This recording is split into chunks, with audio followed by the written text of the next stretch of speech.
देखो नंदू, तुम्हारे घर बहुत अच्छी जगह में है, लेकिन मेरा मन यहाँ अकेले नहीं लग रहा है। देखो नंदू, मुझे अपना घर वहाँ बनाना है जहाँ आसपास चिड़िया का घोंसला हो। नंदू और नीलम की नई नई शादी हुई थी। वह एक दूसरे से बहुत प्यार करते थे।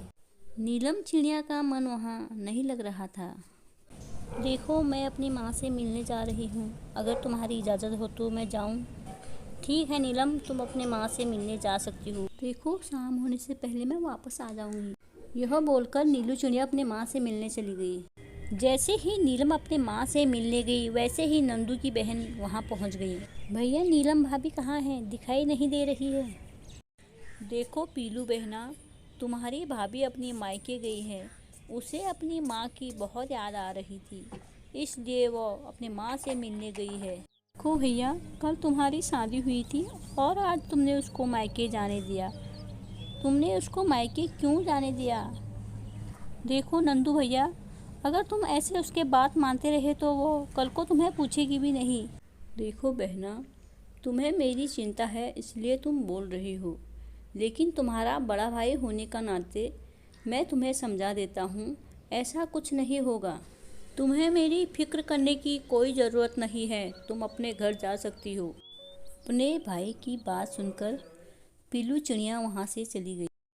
तभी नीलम चिड़िया भी अपनी माँ के पास पहुँच गई।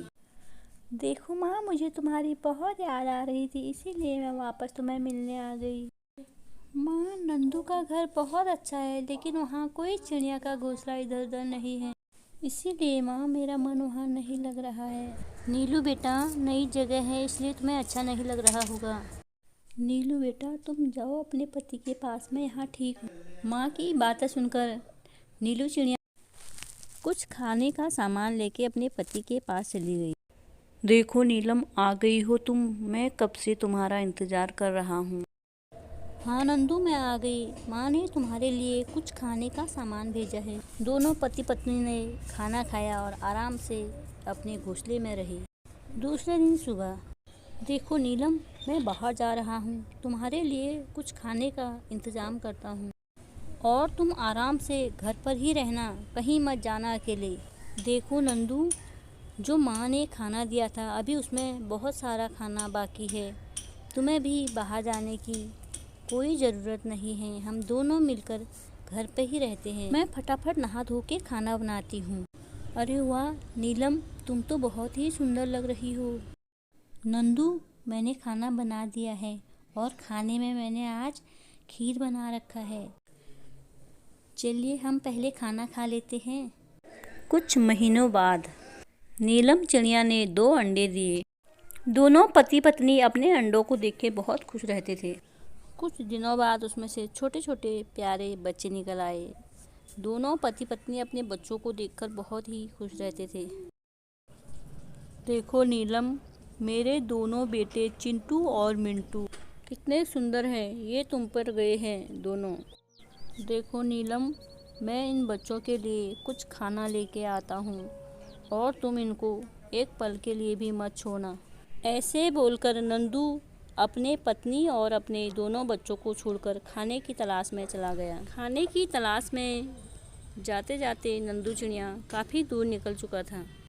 तभी उसने रास्ते में एक बुलबुल चिड़िया देखी, जिसको किसी ने जाल के अंदर बंद करके रखा था। देखो बहना, तुम कौन हो और यहाँ इस जाल के अंदर क्या कर रही हो? देखो भैया, मेरे नाम बुलबुल है।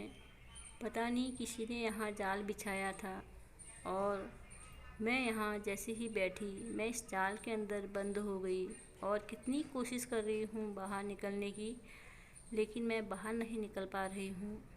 आप मेरी कुछ मदद करो प्लीज़। देखो बुलबुल बहना, तुम फिक्र ना करो, मैं तुम्हें बाहर निकालने के लिए कोई ना कोई रास्ता ज़रूर निकालूंगा। नंदू चिड़िया ने जाल को अपनी तरफ खींचा तो जाल निकल गया। नंदू भैया, अगर आज आप नहीं आते तो मैं कभी इस जाल से बाहर नहीं निकलती। आपने मेरी मदद की, आपका बहुत बहुत धन्यवाद भैया। देखना भैया, ये मेरा घर है, मैं यहीं पर ही रहती हूँ। देखो बुलबुल बहना, ये मेरा फ़र्ज़ था तुम्हें बचाना। मेरी जगह कोई और भी होता वो भी तुम्हें ज़रूर बचाता। अब मैं वापस जा रहा हूँ। मेरी पत्नी और मेरे बच्चे मेरे इंतज़ार कर रहे होंगे। बहुत देर हो चुकी है। ऐसे बोलते हुए नंदू चिड़िया अपने घर की तरफ निकल गया। नंदू वापस अपने घर चला गया और अपनी पत्नी को सारी बातें बताई और पूरी फैमिली खुशी खुशी रहने लगी।